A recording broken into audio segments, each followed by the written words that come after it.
Bienvenue dans cette vidéo review du troisième tome de Grace Mineta qui s'appelle Confessions of a Texan in Tokyo, donc les confessions d'une Texane à Tokyo. Il s'agit de son troisième tome, donc c'est une auteure indépendante qui autopublie ses livres depuis plusieurs années. Et pour la sortie de son troisième volume, elle a lancé un appel pour trouver des ambassadeurs et des ambassadrices qui pourraient en fait lire son livre en avant-première et poster un article de blog, un simple commentaire sur Amazon, une review tout simplement en fait du contenu de son troisième bouquin. A noter que je n'avais pas lu les deux premiers tomes de Grace, pour autant je suis assidûment sa chaîne YouTube qui est remplie de vidéos super intéressantes, drôles. Le duo Grace et Ryosuke, son mari, est absolument parfait, adorable et vraiment très drôle. Donc c'était avec plaisir que j'ai répondu à l'appel et donc elle m'a envoyé une version PDF de son troisième tome que j'ai lu ce week-end. Pour commencer, la première chose qui m'a vraiment plu dans ce bouquin, c'est le prologue qui a été écrit par son mari, Ryosuke. Pour ceux qui suivent la chaîne et qui regardent les vidéos, vous saurez que le personnage de Ryosuke est vraiment comique. Voilà, il fait des blagues tout le temps, il intervient tout le temps dans les vidéos de Grace pour faire n'importe quoi, pour porter un chapeau caca par exemple. Bon, voilà.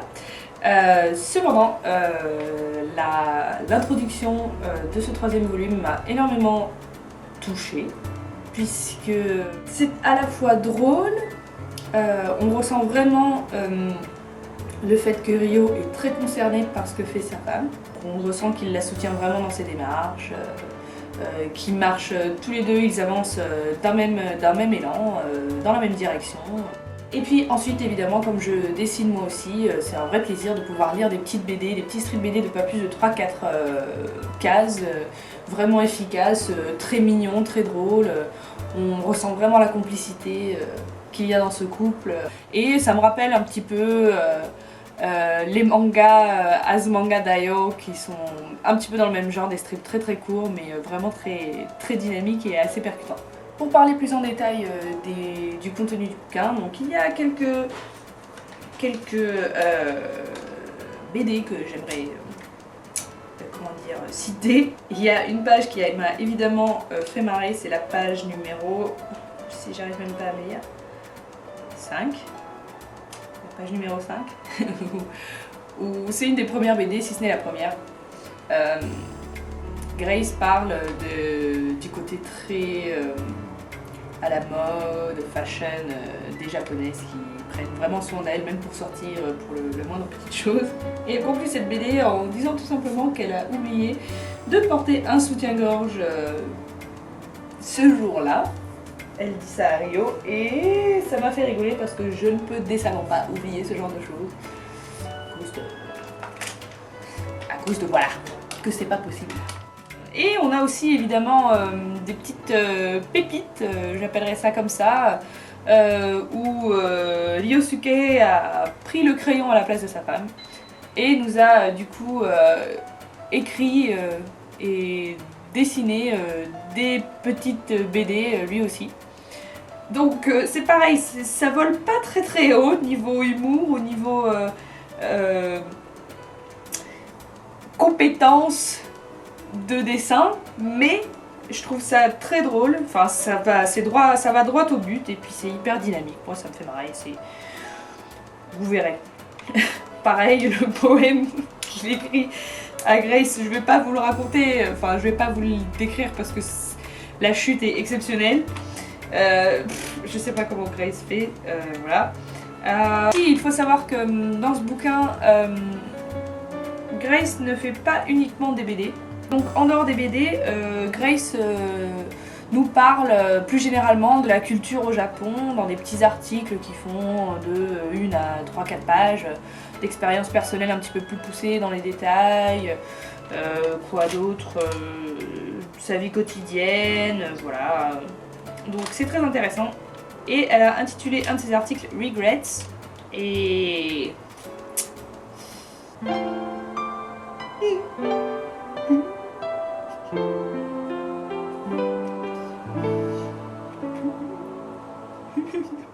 Non, pour faire plus sérieux, c'était un article vraiment très touchant et qui montre encore une fois le lien très fort que Grace et Leo ont tous les deux. Enfin bon, bref, c'est magnifique, voilà, tout simplement. Vraiment, c'est un livre très très complet, très bien amené. Le bouquin fait 188 pages. Ça va faire du bruit ça. Le bouquin fait 188 pages. Ça se lit très rapidement, c'est un vrai plaisir. Ça vide vraiment la tête. On a constamment le sourire pendu aux lèvres, donc si je peux vous conseiller de lire ce bouquin, je le fais là maintenant, donc voilà, allez-y, n'hésitez pas.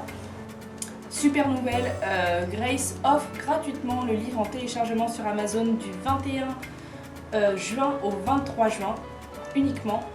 Allez-y, téléchargez-le, lisez-le, ça peut vous intéresser même si vous n'êtes pas forcément passionné par le Japon, ce sont des petites anecdotes de vie.